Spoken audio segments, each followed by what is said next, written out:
अस्सलाम वालेकुम प्यारे दोस्तों। इब्लीस को जन्नत से निकाल दिया गया था और जन्नत से निकलने के बाद उसकी एक ही सोच थी, वो कि ऐसा क्या करे, ऐसी कौन सी चाल चले कि आदम को रुसवा कर सके। एक रोज उसने देखा जन्नत के तमाम दरवाजे बंद हैं, वहाँ पर मोर और सांप खड़े हैं। इब्लीस ने उनको देखा तो उसका जहन जाग उठा, क्योंकि उसके दिल में आदम के लिए बड़ा ही जहर भरा हुआ था। इब्लीस जन्नत के दरवाजे पर खड़े मोर के पास फौरन पहुंचा और बड़े ही हमदर्दा लहजे में कहने लगा कि जल्द तुम्हें भी जन्नत से निकाल दिया जाएगा और आदम को भी जन्नत से निकाल दिया जाएगा। अलबत्ता तुम मुझे भी जन्नत में ले जाओ। मैं तुम्हें एक ऐसी तरकीब बताऊंगा जिस पर अमल करके तुम और आदम जन्नत से कभी भी निकाले नहीं जाओगे, ये मेरा दावा है। मोर ने इब्लीस की बात सुनी तो फिक्रमंद हो गया। मोर थोड़ी देर सोचने के बाद कहने लगा, तुम्हारी बात मेरे दिल को लगी है, लेकिन मैं तुम्हें अंदर कैसे ले जाऊं? मैंने काफी सोचा है, लेकिन मुझे समझ नहीं आ रहा है तुम्हें अंदर कैसे लेकर जाऊं।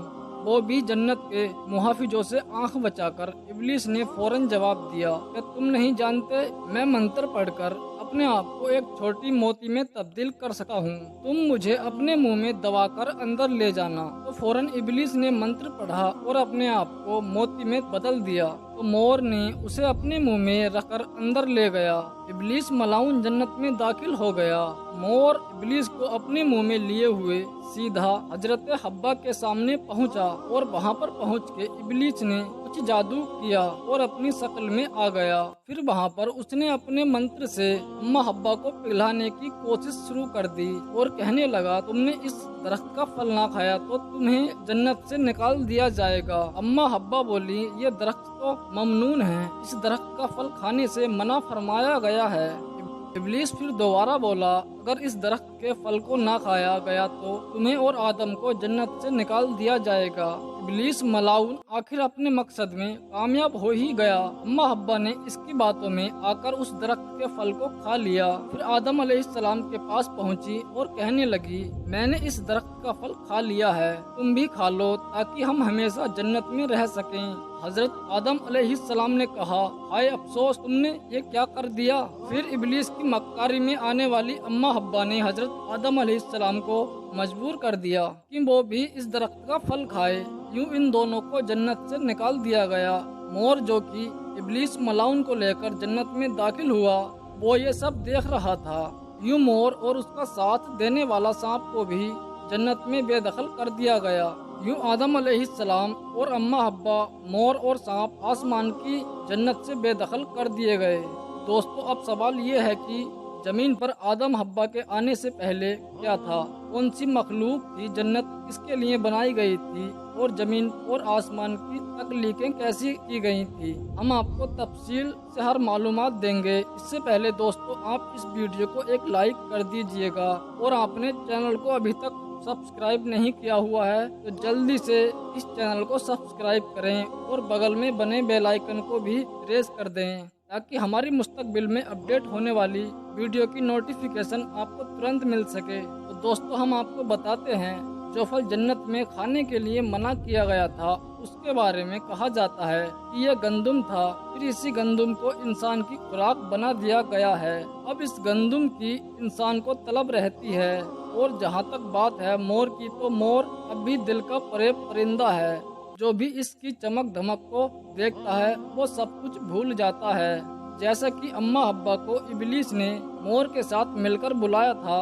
याद रहे, आदम हब्बा, मोर और सांप एक साथ जमीन पर उतारे गए थे। उस वक्त ये जमीन बिछी हुई थी, लेकिन अब सवाल ये है कि जमीन पर इससे पहले क्या था? तो याद रहे, अल्लाह ताला इरशाद फरमाता है कि हमने जमीनों आसमानों को 6 दिनों में तख्लीक किया। एक जगह इरशाद है कि इस जमीन पर पहले कुछ भी नहीं सिवाय पानी के। तो दोस्तों, मालूम हुआ कि इस जमीन पर पहले सिवाय पानी के कुछ भी ना था। फिर अल्लाह ताला ने इस पानी पर जमीन को बिछाया और तफसीर में ये बात मिलती है कि अल्लाह ताला ने इस पानी पर जमीन को बिछाया तो जमीन हिल रही थी, तो अल्लाह ताला ने पहाड़ों को जमीन में गाड़ दिया, जिससे कि ये जमीन टिक गई और हिलना बंद हो गया। तो दोस्तों, याद रहे कि पानी ही वो चीज है जिससे अल्लाह ताला ने अलग अलग तरह की मखलूक बनाई है और पानी को जिंदगी की बुनियाद बना दी है। تو کہتے ہیں آدم علیہ السلام سے پہلے آسمان بھی نہ تھا، تو اللہ تعالیٰ نے 2 دنوں میں 7 آسمان کو بنایا۔ اس آسمانوں کی جگہ صرف دھواں ہی دھواں تھا اور کچھ نہ تھا، ہر طرف دھواں تھا۔ پھر اللہ تعالیٰ نے اس دنیا میں آسمان بنائے۔ یہ صرف 2 دن میں اللہ تعالیٰ نے 7 آسمان تخلیق فرمائے۔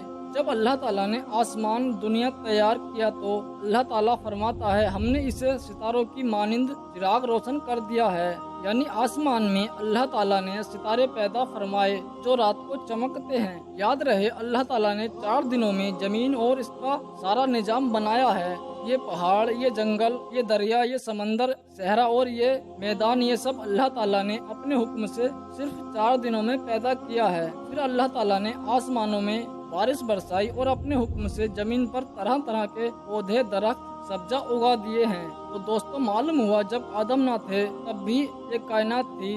جب آدم کو اللہ تعالیٰ نے تخلیق کرنے کا ارادہ فرمایا تو اس کائنات کو ترتیب دیا اور اس کائنات کو پیدا فرمایا۔ جب اللہ تعالیٰ نے آدم علیہ السلام کو پیدا فرمایا تو سب سے پہلے انہیں جنت میں رکھا گیا۔ پھر ابلیس ملاؤن کے منتر کی وجہ سے حضرت آدم کو جنت سے نکالنا پڑا تو اللہ تعالیٰ نے انہیں اس زمین پر بھیجا اور یہی اللہ تعالیٰ کی منشا تھی۔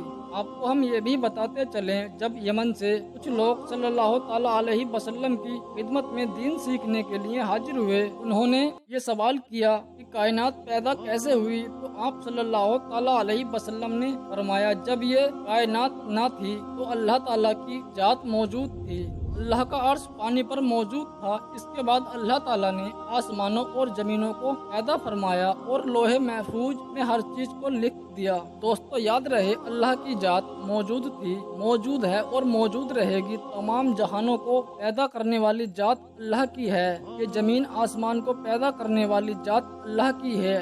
جنت اور دوزخ کو پیدا کرنے والی ذات اللہ تعالیٰ کی ہے۔ اللہ تعالیٰ کی ذات کہاں کہاں ہے یہ اللہ تعالیٰ ہی جانتا ہے۔ اللہ تعالیٰ کی قدرت وسیع ہے اور انسان کی عقل بہت محدود ہے۔ صرف انسان اتنا ہی نہیں جانتا جتنا اللہ تعالیٰ نے دیا ہے اور اس سے زیادہ یہ کچھ نہیں جانتا۔ اللہ تعالیٰ بہتر علم رکھتا ہے اور حکمتوں والا ہے۔ تو دوستو آپ کو یہ ویڈیو کیسی لگی کمنٹ کر کے ہمیں ضرور بتائیے گا اور اس ویڈیو کو آپ ثواب کی نیت سے دوسروں تک بھی شیئر کر دیجئے گا۔ اس کا اجر اللہ تبارک و تعالی آپ کو ضرور دے گا۔ تو ملتے ہیں، تب تک کے لیے اللہ حافظ۔